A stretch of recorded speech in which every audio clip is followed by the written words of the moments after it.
is how you get your data. We're giving you that. This is how you, there's your data set class.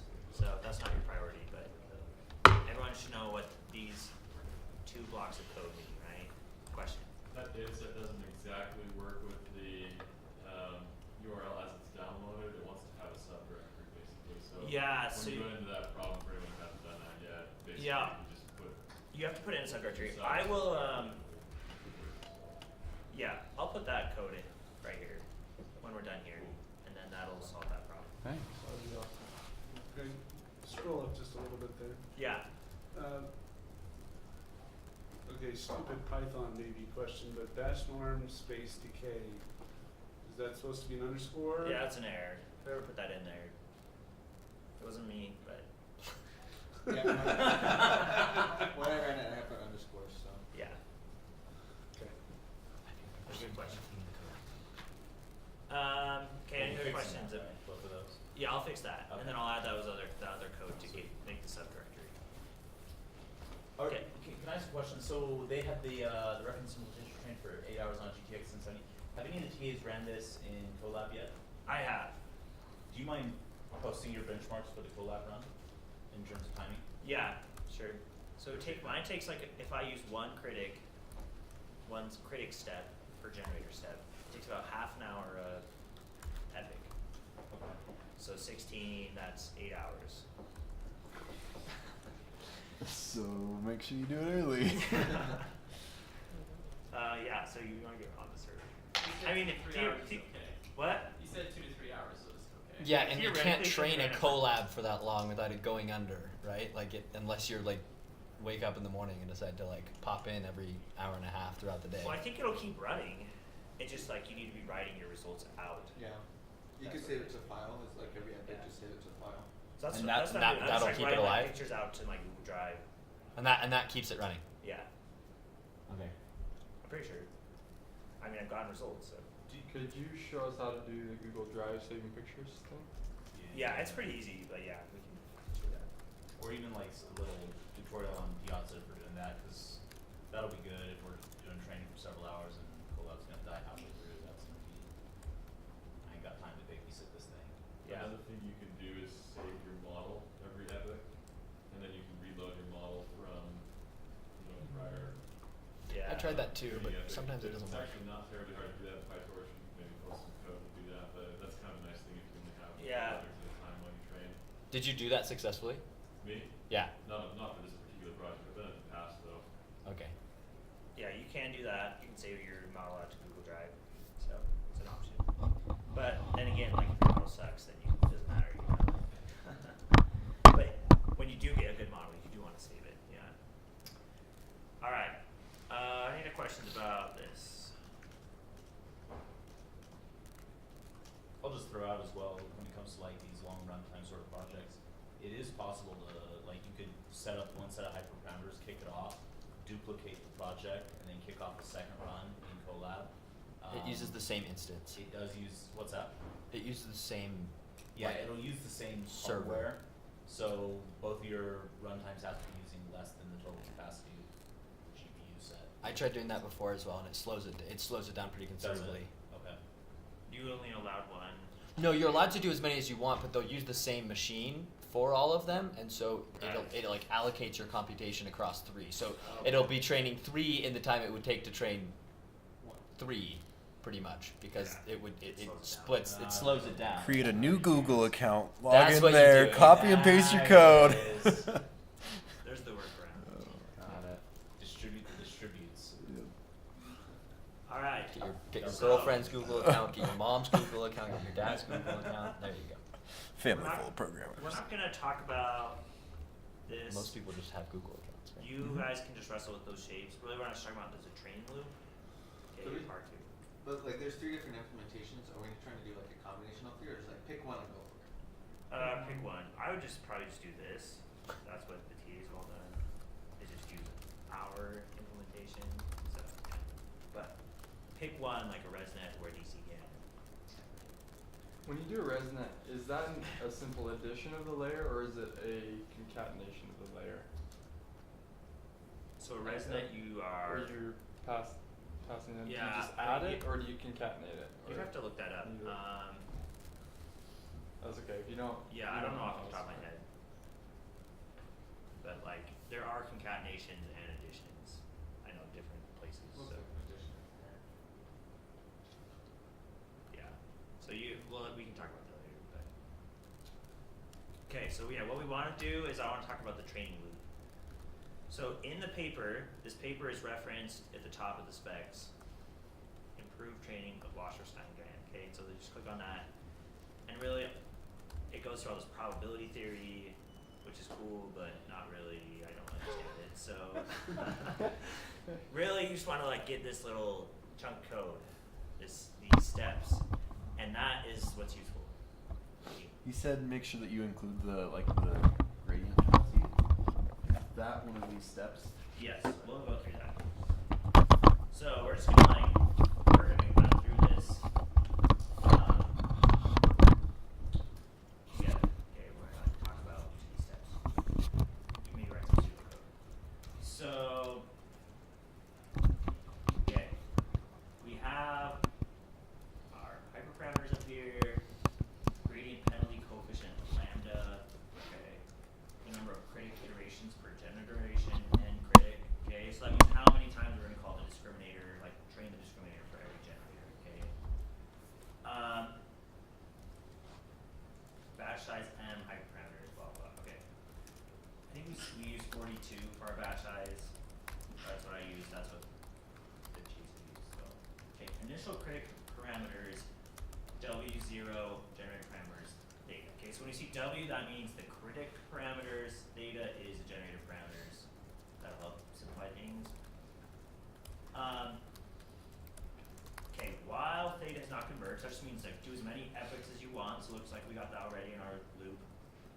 Do your critic step, and then do across a batch.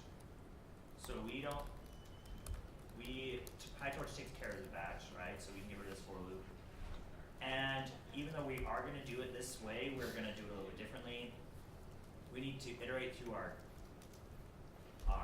image set, right? So we're getting batches of images, train loader, and then we're gonna call this. This is our number of critics, right? So this is gonna be our discriminator loop right here. So this is important to understand. Discriminator loop. Right here. So that is what we're gonna do right here. And then after our discriminator loop, we're gonna do some stuff for our generator, which is gonna be right here. But let's talk about each of these lines, okay? Discriminator loop. So, sample real data. Can I ask a quick question? I'm a little surprised to see that we're training the discriminator before we train the generator. Is that, but we're training the discriminator on real images from our data set? We're training it on both. Real images and generated images. But we don't have any generated images. We do, the first iteration they're like nothing, but they're garbage, but yeah, we do have some. Oh, okay. We just run through the white network. noise or The black. generator still exists. Like you already have initialized the generator, but you haven't trained it. It's not really meaningful right now. Oh, okay, But so as it's it just goes, spitting out something. Yeah. Okay, very good. That's exactly right. So we're gonna get That's some real data X. That's our real data, real images. Okay, we're gonna get like 42 real images. Then we're gonna get 42 Z's. What are Z's again? Noise vectors. Noise vectors. Okay, right. So X equals, in this case, like X would be our true image, right? That's our batch of true images. And Z would be like torch dot rand n, right? We're just gonna get normally distributed 100 vector, right? Something like that, with that size. And we actually want like a batch, right? We want the batch in there. So we want 42 by 100 by 1. Does that make sense? So we have 42 Z's, Z vectors. And then we want an epsilon, okay? Let's call it E. And that's going to be uniformly distributed between 0 and 1.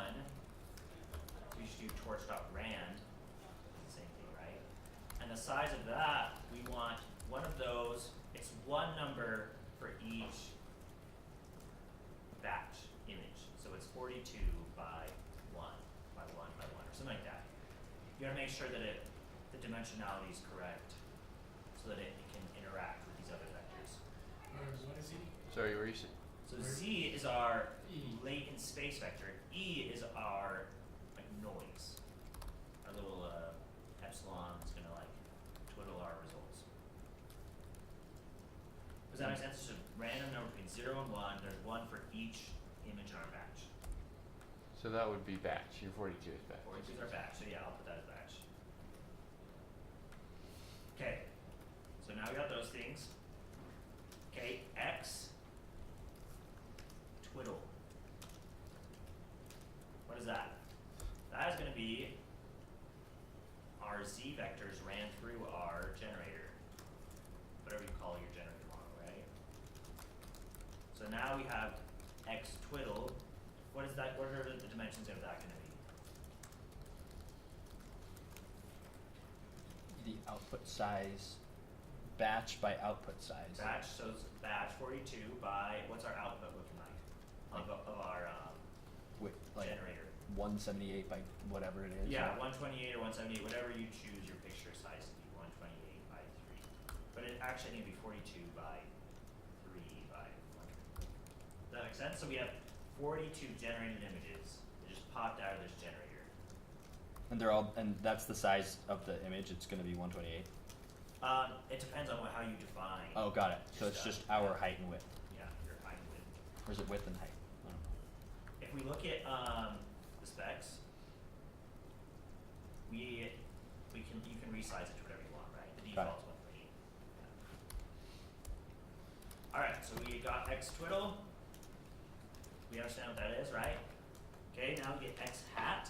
There's a different little character on top of that X. Can't see that.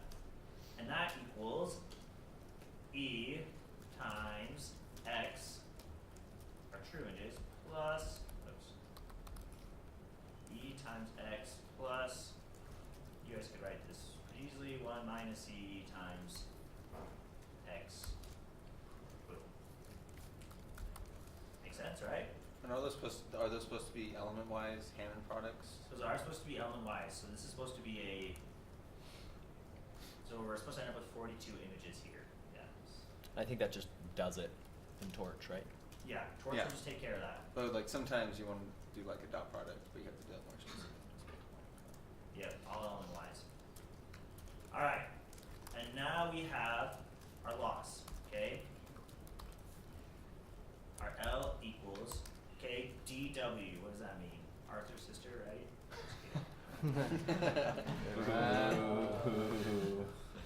Hey, DW. books were good. I don't know about the show. What is DW right here? Discriminator. Discriminator, right? So we're running X tilde or X twiddle, whatever you say, through the discriminator. So that would be like discriminator of X twiddle. So we're running our generated images through the discriminator minus what's this? The discriminator of True image. our true images. And what is our discriminator outputting again?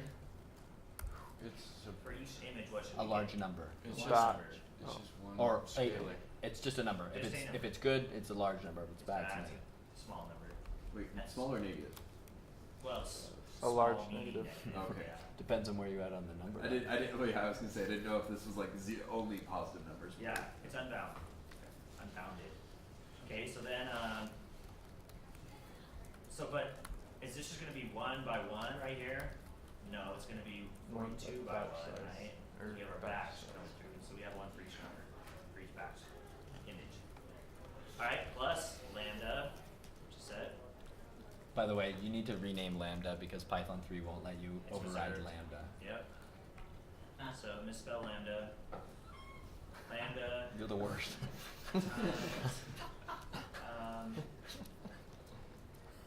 Okay, so we got this weird thing coming in. So this is where our gradient penalty comes in. Okay, so this is like a little confusing. let's get our gradient penalty. Gosh, that's off. Okay. So let's interpret this. What does this upside down triangle mean? The gradient. Gradient of what? Of x hat. Of X Of hat. running x hat through which Discriminator. The discriminator. discriminator. So it's the gradient of x hat, so it's the gradient, because if we With like have respect to- loss, we have loss assigned to different parameters, right? We like pass loss back through the network. So this is the gradient for x hat. Running x hat through the discriminator. Does that make sense? So usually like our loss, we don't care about assigning gradient or error loss or error to our inputs, but this time we are. Does that make sense? So the loss is going all the way back to the inputs, and that's where our gradients come from. Or But- going back to. So it's actually going to change like the inputs as well as the network. It's not going to change them. We're just going to calculate it, the gradient. We're not going to update those. We're going to calculate them. Does that make sense? Okay. What is the little two? Because these lines mean the magnitude, So this right? means The norm. the norm. Yeah. Thanks. The L2 norm. That's just mean squared error. Which Right? is Which I think is just the squared sum, sum of squared sum of errors. squared errors. Yeah. But if you call dot norm torch or the torch tensor dot norm, you can just like say I want One or second two. power. Or like power. Oh, okay.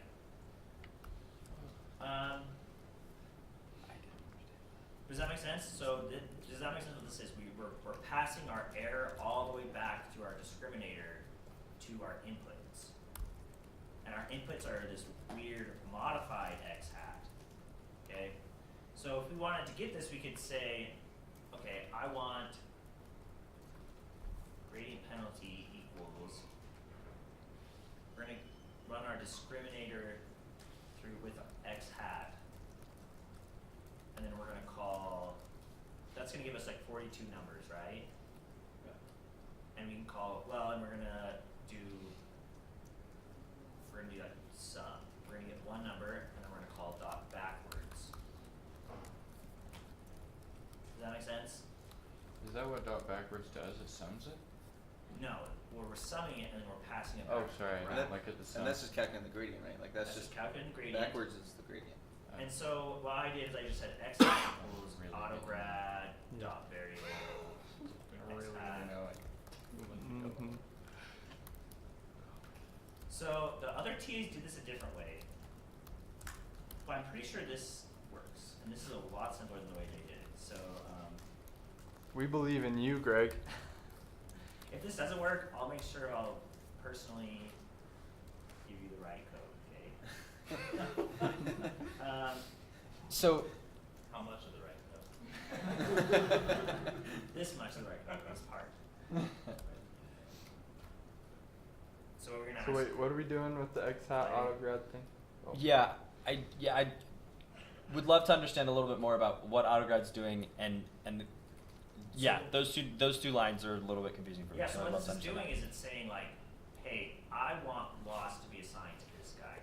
Because in a PyTorch graph, what we call dot backwards, it like takes our loss and it goes through the computation graph, like how everything was calculated. It says where did this number come from, where did these values come from, and it assigns gradient or loss to each parameter, and it goes back through the graph. And it does that for every parameter or variable that says I have gradient assigned to me. Gradient requires gradient equals true, right? So all the parameters on our network automatically are required to have required grad, right? Or at least we set that to right there, up there. So So now it's what we're saying, okay, our inputs we want to assign loss to. We want that error, that loss to flow backwards even to our inputs. So that's just making sure the loss gets back there. Does that make sense? So it allows the network essentially to modify these parameters? Not, well, if we want to, it's going to modify. We're not going to modify. We're just going to get the loss to get passed back to it. Why do we care that the loss is back to it? Because that's what this equation tells us to do. We want the what's it called? The gradient of x hat, And not just the gradient of the network. not just the gradient of the network, the gradient of x hat. So by doing that, does it mean that we actually do we get the gradient of the whole network and the input, or We only want the gradient of x hat. just x hat? Yeah. Why are we doing the dot sum? Is that not a multiple? Because you need to pass back a single value. Yeah. When we call our discriminator on x hat, it's checking it for 42 images. So we Yeah. have 42 numbers Yeah, returned. this We is only need one. 42. Oh yeah. So it's like how we sum up the error for the batches in the previous labs. So this isn't technically our grad penalty. We'll just call this we'll just like Gradient. we don't even need it. We just call it backwards. Oh. Where it's like we're passing it backwards, and then our gradient penalty will be actually x hat dot grad, and that's gonna pull out that error, that tensor, that array that has all the error in the gradient. Does that make sense? Do we need to zero out the gradient? Exactly. We will need to grade it to zero out that gradient. So then we call discriminator optimizer or whatever dot zero grad. Because if you don't zero that out, you're gonna have two backwards going through, and you're gonna take a step, which will not be good catch right there. That's the point when you want to actually do that. Well, yeah, you're You- gonna zero it out twice. You're gonna zero it out at the very beginning. 3 times, kind of, I guess. So here, I just do it right after I get the gradient of our x hat, I zero it out. And then actually after I make a step, we're gonna make a step right here, I'll zero it out again. So we're not taking a step after that first No. grad, only because we're just trying to get the gradient for the loss, and then we do it again with the new loss we've calculated to actually make the right step. And that'll actually have that'll actually be the loss that will actually take the step. Yeah. Alright, so we have this gradient penalty, which will be, the dimension of this will be, so x hat is an image, right? It'll be the same size as x hat, 42 by 3 by 120 by 128. So what we need to do is we need to get one value of this for every batch. Does that make sense? Because this loss is for one batch image. So when you calculate the norm, you need to make sure that you get, well, and we'll just do dot norm here. Power, I don't remember the exact arguments of this, but power equals 2. This should be 42 by 1 by 1. Right? So we should have a gradient penalty for each batch image. And so you guys can mess with that to make sure that happens. Alright. So now we take our lambda times gradient penalty minus 1, square that. And loss is Python one number is now, square. right? Yes. Should be. It's 42 What? numbers. Oh. Right? One for each batch. Well, we already summed up the disk x hat. Yeah, so this was just for our penalty, right? And that was only to pass backwards the loss. That was to calculate this. But that doesn't have a summation because it's in a loop, right? Because aren't they coming out with an L of 42? Yep. So we're just So doing then- it, we're like getting rid of this for loop. We're doing all of this batch in parallel. Right. And then they sum it up So down then in they the W. average it, yeah. So then we'll just call loss equals L dot mean, right? Take the average. That's what they do, and then we'll call loss dot backward. Hey Greg, really quick. Yeah, Scroll up a little bit. yeah, Do you see how it says for true image in train loader? yeah. Wouldn't that be that inner loop? No, because we actually don't look at these. Well, yeah, we don't actually. We are using that as X, are we We're not? using that for each discriminator step, yeah. But that is like not a problem. Well, let me think about this for a second. So we're grabbing like a batch of images, and here we're training the discriminator to be able to like tell there's between those images and made up images, right? Got it. So technically, that true image is like our batch images. That's our batch. That's our So batch. so even though it says true image, it really should be true images. Images, yeah. And we're just doing, instead of in this one we're doing, for that one right there we're doing like on the left side the paper is doing it each image at a time, but we're really doing it as a giant batch at all That's all exactly at the right. same We time. have a big tensor of all the images, 42 images right there. Okay. And we said, sorry, in the code that was given, they said the batch was 200.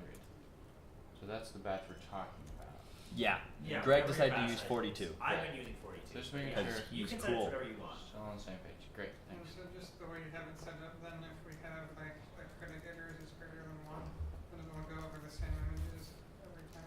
Yeah, so that is something that when we constructed this training loop, that is not following the algorithm correctly if you use more than one group. So like training or discriminator iteration. I'll have to think about that, how you do that with that. But you'd be using those same ones, which isn't bad, but it just wouldn't be optimal. Yeah. It would still work. It would just be it would be kind of defeating the purpose of having like 5 discriminator steps, you know. So yeah, if you wanted to do multiple discriminator steps, you'd have to find a way to sample more from your different ones from your training set. Okay. Other questions? Alright. We just passed our lost stop backwards, then we take a step. So we do or don't need to sum up these losses before we jump down to taking the mean. Well, no, because this is just a value. This is for them. This is one value, right? Okay. For us, Okay. we have 42 values because we're just like doing all Awesome. batch images at once. Yeah. Okay, thanks. Okay, great. Yeah.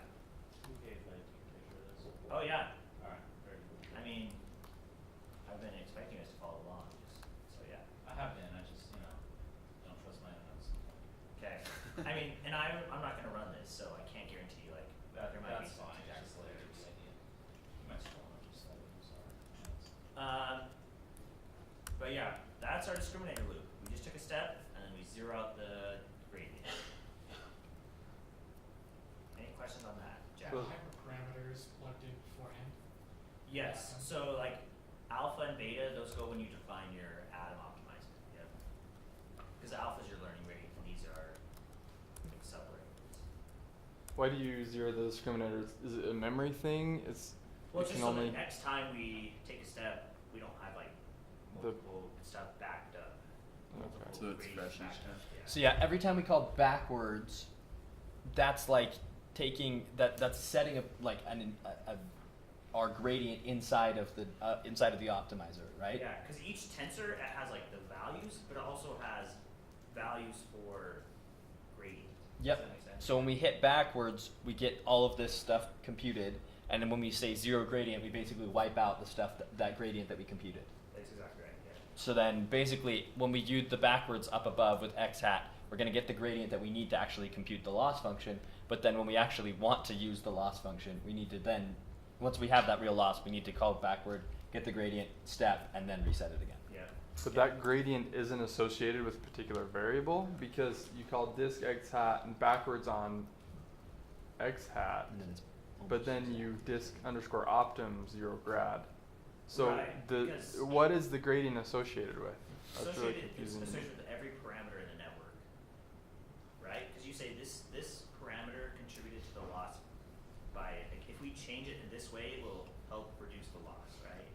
That's not the gradient. Is the direction of lowering the loss, right? That's what the gradient is.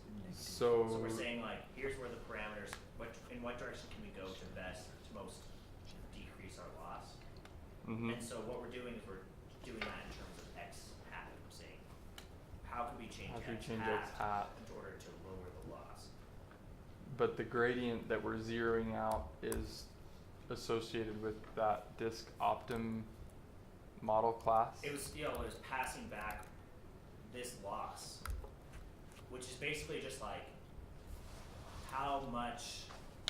So like, because if you think about it, like we can dig into this right now. We ran x hat through and we got how many numbers? 42. 42, or our batch. And so we're saying like, if those are large, that's a bad thing, right? So we're just penalizing. We're saying x hat's not even a real thing, so like we shouldn't be looking at it or something. And so we're summing that, and we're just passing back basically how big was our outputs on this, that was our error, and then we're letting that flow backwards to x hat. I don't understand all the theory behind it, but that's like what's going on. Yeah. Like why that's useful. Or what the gradient is. I still am not fully understanding Yeah, what so it's the just, it's just saying gradient how is could we change attached x to. hat in order to like lower a loss? Yeah, I get that, but is it tied, is the gradient that we're zeroing out, is it tied to the model that we've instantiated, or is it tied to Well, so tied to the loss of optimizer. Gradient. top to There's a gradient tied assigned to the to every optimizer? parameter. So like every step of the network, like for all those parameters, there's Mhm. loss that's assigned to those values. We're just looking at the gradient that's assigned to the inputs. Okay, for the optimizer. So we're taking x hat and we're saying what was the grad on that, the gradient, because we passed it Mhm. backwards right here, so Mhm. now it has a gradient. Oh yeah. And so we're getting the gradient assigned to x hat, and then we're getting the norm. And since you're saving that in gradient penalty, that's why you zero the grad, Yeah, because you've already saved it. We've already saved it, Okay, and now that's where I was. we want to zero it Oh, out okay. so it doesn't affect our next step. Oh, okay. Thanks. That was the same, This like, maybe why confused me a little bit when I started, just barely looking got at PyTorch. I think yeah. I understand it now. So yeah, the parameters are in the network itself, but I thought it was a little odd at first to call zero grad on the optimizer, but if you look at when you instantiate the optimizer, remember you basically pass in the parameters instead Yeah. of optimizing. Right. So you're sort of telling it to own those parameters somewhat. Right. And so when you say log, zero grad, it's zeroing out the parameters that you've given it, which in this case is the parameter of whatever model whatever Exactly. network you gave it. So I thought that was a little odd Oh, initially, okay. but now it makes more sense when I think about it that way. The optimizer doesn't have the parameters; it just sort of owns them and manages them. Yeah, it stores which parameters it's responsible for. That's Yeah. exactly right. That's a good way to think of it. Because the Okay. parameters itself, they store their own gradient, but it's, yeah, that's exactly right. It's optimizing and storing who am I responsible for. Yeah. There you go. Thank you. So how do we, sorry, I got here late. How do we initialize our optimizers? What parameters do we pass into the discriminator optimizer? And which ones do we pass into the generator? So a discriminator, you pass in a z vector, like a latent space vector, so random noise, and then it generates an image based on that noise. Sorry, not the discriminator, not Oh, the the generator itself, optimizer? but in the. You just pass in the networks, both networks. The discriminator, you just like we did before. You pass in the models. You make a model, and you say dot parameters. Gotcha. So I guess what I'm wondering is, so for the discriminator optimizer, we only pass in the discriminator parameters? Yep. Gotcha. In class, he showed like a code snippet where it, like he set requires grad equals false for some of them so that it wouldn't step on the discriminator when he was updating the generator. Yeah, so that's what we do right here. So why would we need to do that if each optimizer has different parameters? I actually don't know. I wondered that. I'm pretty sure he said in class too that like he was just doing that to be absolutely sure that Yeah. nothing went wonky. I'm pretty sure like you. Yeah, why would do it- that. Change. It might be because it makes it faster if you run the model and it doesn't have to calculate the gradient, or like it's not required in the gradient. Mm. I don't know. So, I mean, when you call backwards on when we get to the next step, when you call backwards, there's definitely going to be stuff flowing through the discriminator class, which could slow it down. But you could just like solve that by zeroing out everything out right before you go into the discriminator step. And so instead of calling this, you could just say zero out my discriminator before I start training my discriminator. So you're right. I don't think you need to do that. Yeah. Gotcha. All right. Other questions?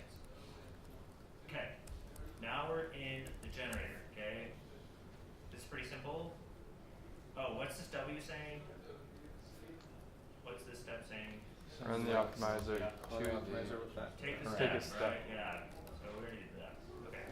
So now we're in the generator training. Okay, so we sample a batch of latent variables. So just like we did before, we're gonna like say z, get our z vector. One for each batch image. And we're going to run them through, we're gonna get a loss, generator loss. And we're gonna run our discriminator and we're gonna run our generator of our z. And then we're gonna call gen loss. Then call gen optim or whatever you call it. That's what we see here, right? Oh, we don't put it here. Gen optim dot step. And then dot zero, right? Zeroed out. Shouldn't you have gen discriminator? Shouldn't that be gen? Gen optim, sorry. So you get another Z. So we don't actually even use those images. The actual images we don't even use in our generator loss. Does that make sense? We didn't even look at true images here. So we're just using, when we're training the generator, we're just using the discriminator to assign those, to essentially train it, like to decide. Yeah, because we're saying how good our discriminator's trained Right. for now. So how good is our generator at fixing, like fooling these? Because all of these are fake images. So if we can even get the generator to think they're real at all, then that would be awesome. Right.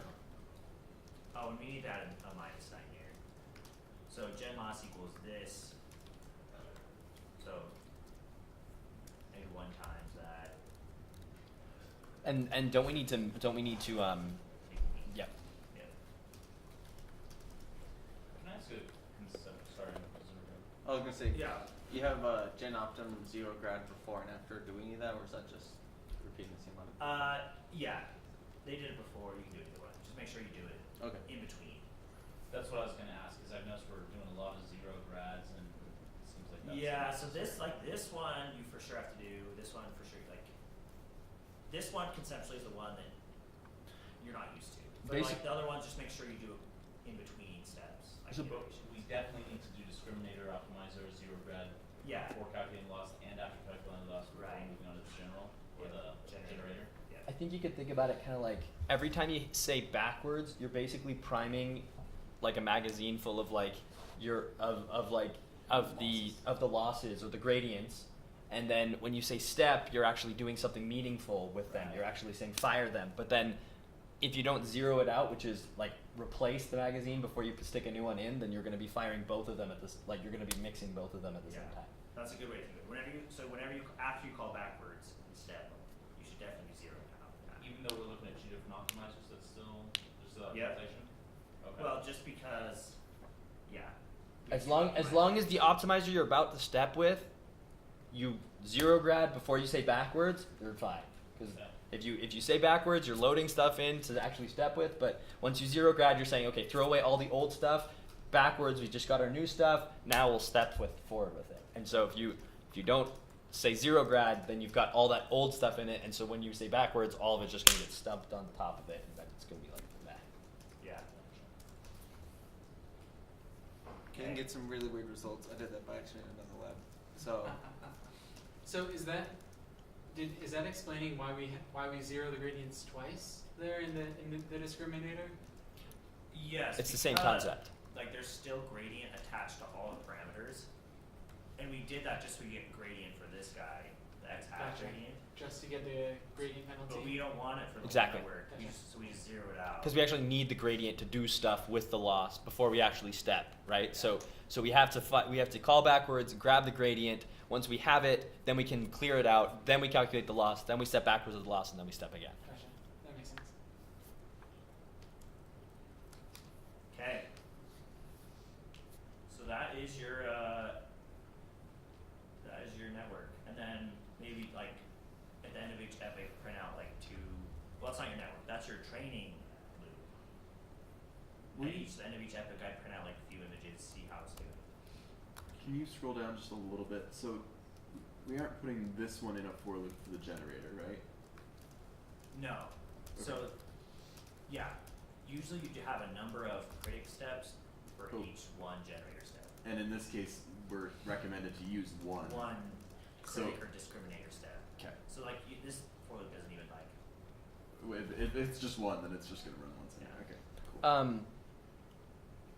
Another question for you, Greg. Can you scroll up to the hyperparameters? I don't know if you put them in there, but yeah, here. So, I don't recall ever talking about beta 1 and beta 2. I know that they're inputs that go into the optimizer because that's Yeah. So I don't pull up recall my ever code. talking a lot about them.